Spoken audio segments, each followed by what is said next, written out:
좀 낙후된 환경에서 생활을 해야 자신들이 하고 싶은 대로 전문성이 좀 부족하잖아요. 이 내용들은 세 권의 책을 참고했는데요.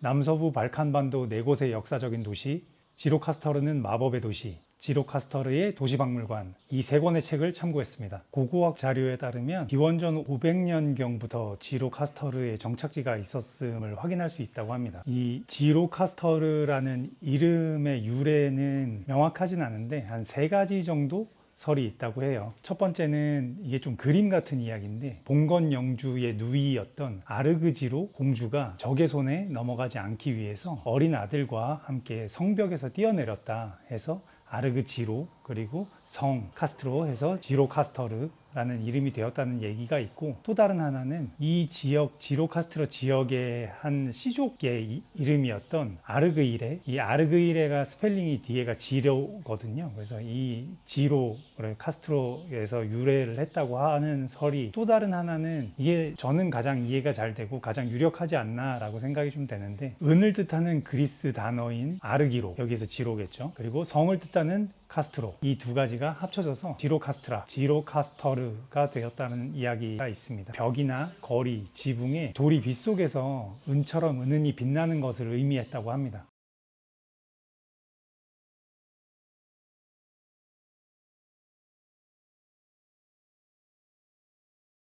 지로카스터르가 있는 곳이 드리노 계곡, 드리노 강이 있는 곳인데, 1000년 동안 아드리아해와 그리스 사이에 자연 무역로였다고 해요. 지리적 중요성과 풍부한 농경지로 인해서 오랫동안 조공 정착지를 벗어나지 못했고 피비린내 나는 갈등의 역사를 지니고 있다고 합니다.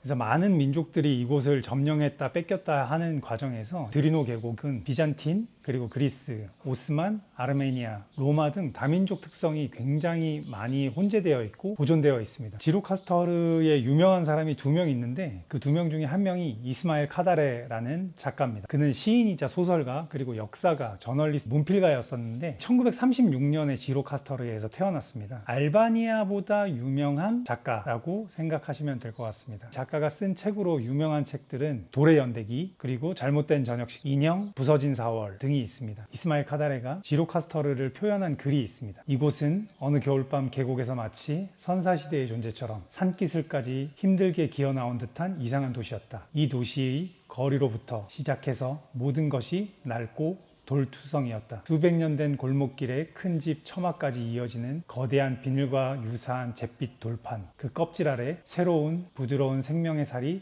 살아있다는 것을 믿기 어려웠다 라는 문장이 책에 있습니다.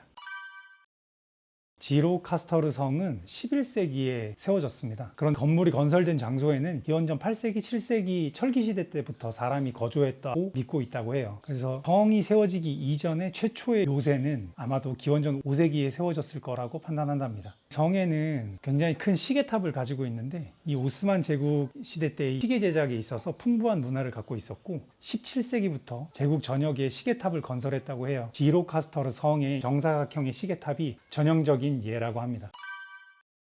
알바니아 국경이 정해지던 20세기 초에 지로카스터르는 분쟁 지역이었습니다. 알바니아 제1차 발칸 전쟁이 일어나던 1912년에 독립을 선언했고, 제1차 세계대전 이후에 협상국이었던 영국, 프랑스, 러시아, 그리스가 다수의 알바니아 민족과 함께 이 지역에 대한 소유권을 포기하도록 설득을 했습니다. 그래서 현재의 국경이 1921년에 국제적으로 비준되었다고 해요.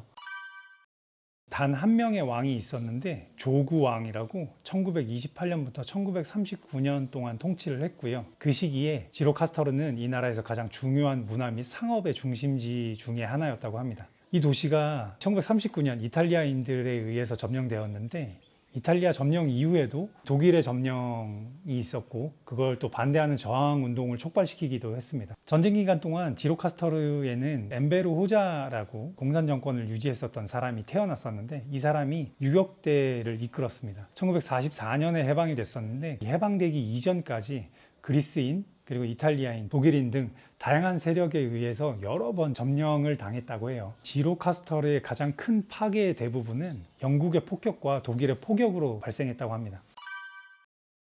엠베르 호자에 의해서 공산주의 시대가 열렸고, 공산주의 시대는 대규모 산업화를 가져왔습니다. 1961년에 지로 카스터르는 도시의 독특한 문화유산을 복원하고 보존하기 위한 노력의 일환으로 공산주의 정권에 의해 박물관 도시로 지정이 됐습니다. 이 엠베르 호자가 박물관 도시로 베라트와 지로 카스터르 두 군데를 지정했거든요. 그런데 1992년 3월 공산주의 정권이 무너지면서 지로 카스터르의 경제도 역시 급격히 쇠퇴를 하게 됩니다. 공산주의에서는 인구를 완전 고용하려는 목적으로 필요한 것보다 훨씬 더 많은 사람들을 고용했거든요. 그러니까 공산주의가 무너지고 나니까 수천 개의 일자리가 사라지면서 지로 카스터르 역시 급격하게 쇠퇴하게 된 거죠. 그리고 1997년에 어마어마한 폰지 사기, 국민의 60에서 70%가 사기를 당한 폰지 사기가 있었습니다. 그러면서 혼란이 반복됐고 국민의 대부분이 엄청난 돈을 잃었습니다. 시장의 대부분이 불타고 손상되었고, 그리고 도시는 폭력적으로 통제할 수 없게 돼버렸죠. 이러한 위기가 대규모의 이주와 국가가 더 이상 역사적 건물을 유지할 수 없게 만들었습니다. 지로 카스터르의 유명한 곳이라고 한다면 올드 바자르라고 할 수 있는데,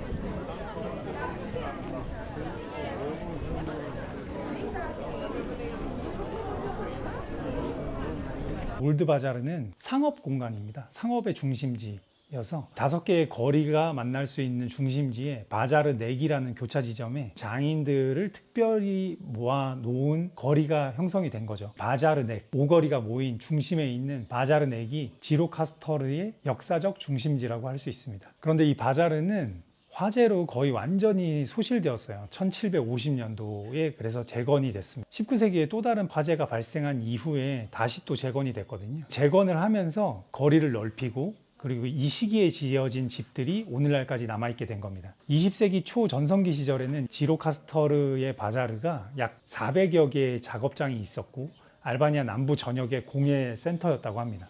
그런 이후에 1997년, 1998년 이때 금융 피라미드가 무너졌을 때 알바니아 무장 반란 기간이었습니다. 그동안 시장은 다시 큰 피해를 입었고 버려졌습니다. 지금까지도 많은 상점들이 여전히 비어 있는데 2005년에 지로 카스터르가 유네스코 세계유산 목록에 등재가 되고 그에 따른 관광이 증가하면서 지금도 꾸준히 활성화되고 있는 중입니다. 과거 지로 카스터르의 주거 형태는 좀 특이합니다. 지하실은 거주를 할 수 없었는데요. 그 이유는 지하실에 저장 창고로 사용하거나 지표수가 거의 부족했기 때문에 물을 저장하는 저장 공간을 만들었었다고 합니다.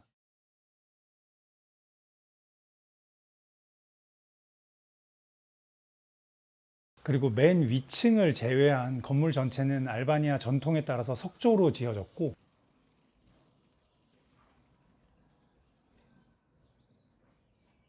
여러 지역에서 나타나고 있는 건축 양식 중에 하나인데 이 퇴창이라는 것이 있습니다. 퇴창이라고 좁은 1층 지역의 공간을 넓히기 위해서 2층이 넓게 설계된 집을 이야기하는데요.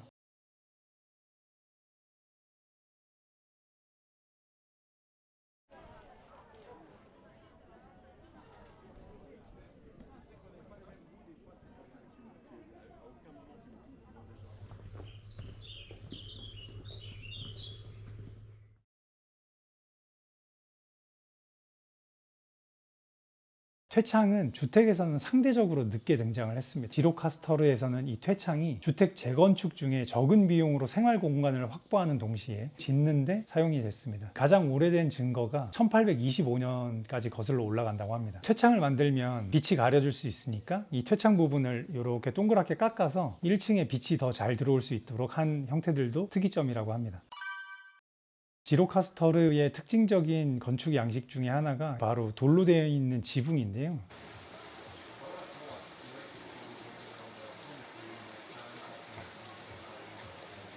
지로 카스터르 밖에 없다고 합니다. 석판의 큰 무게를 지탱하기 위해서 튼튼한 참나무를 사용해서 기둥을 세웠고요. 지붕에는 셰일이나 석회암을 사용해서 지붕을 만들었다고 합니다. 석판이 얇을수록 기술이 뛰어난 장인이었기 때문에 석판을 얇게 만들고, 석판이 얇으면 당연히 지붕이 가벼워지겠죠. 방수가 되는 지붕을 만들기 위해 석가래를 배치하기 위해서는 특별한 기술이 필요했다고 합니다. 그 특별한 기술을 가지고 석판을 얇게 만들고, 그런 지붕이 모르타르, 시멘트 같은 거는 사용하지 않았다고 해요. 그래서 폭풍우와 겨울 폭우 전후에는 지붕 사이에 물이 흘러 들어가는 걸 방지하기 위해서 올바른 위치에 배치하기 위한 작업들이 계속 꾸준히 있었다고 합니다. 지로 카스터르의 우기는 11, 12, 1, 2월, 그러니까 겨울이 우기거든요.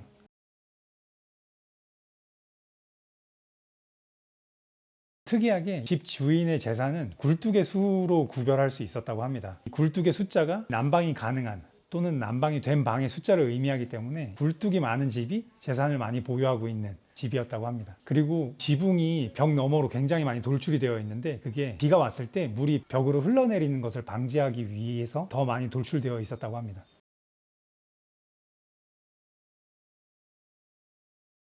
자연 환경의 요구사항에 따라서 만들어진 지붕 타일과 굴뚝, 지지기둥 이런 것들이 지로카스터르의 전형적이고 조화로우며 미적인 외관을 만들어낸 것 같습니다.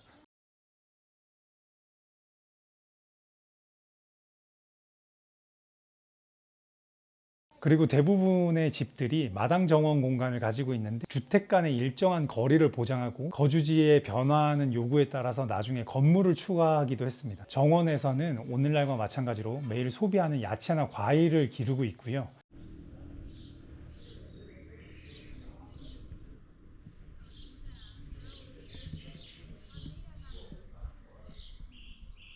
어려운 공산주의 통치 시대 때 생산 수단이 개인 소유가 되지 않자 도시 정원 같은 이런 곳에 양이나 염소 같은 것을 비밀리에 키우는 공간으로도 이용했다고 합니다. 하지만 이런 지로카스터르도 주택은 매우 느리게 발전하고 있고 지금 현재 약 10에서 30% 주택에만 사람이 거주할 수 있다고 합니다. 책이 아마 그렇다고 하는 거 보니까 지금은 조금 더 늘었을 것 같아요. 책은 좀 과거의 자료이거든요. 그런데 유네스코 유산으로 지정되어 있기 때문에 기념물로 보호되는 건물의 복원에 관한 현행 규칙이라든지 정치적인 대립 그리고 비협조적인 사고방식 등으로 인해서 역사적인 건물의 현대화 허가를 받기가 매우 어렵다고 합니다. 그래서 주민들이 좀 낙후된 환경에서 생활을 해야 했고 그런 어려운 환경 속에서 자신들이 하고 싶은 대로 복원을 진행하다 보니까 그런 전문성이 좀 부족하잖아요. 그래서 역사적 가치가 나날이 상실되고 있는 게 지금의 문제라고 해요. 도시개발을 위한 법령이 만들어져 있지 않고 현행법을 시행하기 위한 세부 지침도 알바니아 정부가 역사적인 건물에 대한 보호와 현대화에 대한 경험이 전무하다 보니까 오스만적 특성을 파괴할 위험이 있었다고 합니다. 하지만 당연히 유네스코에서 지로카스터르의 상황에 대해서 우려를 표명하고 그리고 그거에 대해서 지역사회가 함께 협력해서 유럽에서 가장 인상적인 도시 중에 하나로 만들자라고 해서 지금은 조금 바뀌고 있다고 합니다. 오늘이 지로카스터르에서 마지막 날입니다. 내일 페르메로 떠납니다. 지로카스터르에서 12일 머물렀고요. 생각해보면 좀 짧지 않았나 라는 아쉬움이 좀 남습니다. 다른 지역에서는 대체적으로 한 달씩 머물렀는데 지로카스터르가 그만큼 저희한테 준 인상이 깊지 않았나 싶습니다. 그만큼 지로카스터르의 건축이라든지 역사에 관련해서 굉장히 공부도 많이 했고 도서관을 찾아가면서 책도 많이 보고 생각해보면 한 지역의 역사를 이렇게 깊이 파본 적이 있나 싶을 정도였었거든요. 그런데 지금 제가 이야기했었던 내용을 A4 한 10장 정도로 추려서 정리를 했는데 그 내용 관련해서는 밑에 더보기란에 첨부해 놓도록 하겠습니다. 일전에 알바니아에서의 여행이 힘들다는 얘기를 한 적이 있습니다. 그런데 지로카스터르에 와서 그 생각이 완전히 사라졌습니다. 너무나도 매력적인 도시이고 티라나에서 느꼈었던 알바니아에 대한 생각들이 완전히 잊혀질 정도였습니다. 다닌 곳곳마다 너무나 아름다웠고요. 그리고 보는 것들마다 즐거움을 주는 것들이었습니다. 반딧불, 꽃향기, 그리고 건물들, 돌들 너무나 기억에 남습니다.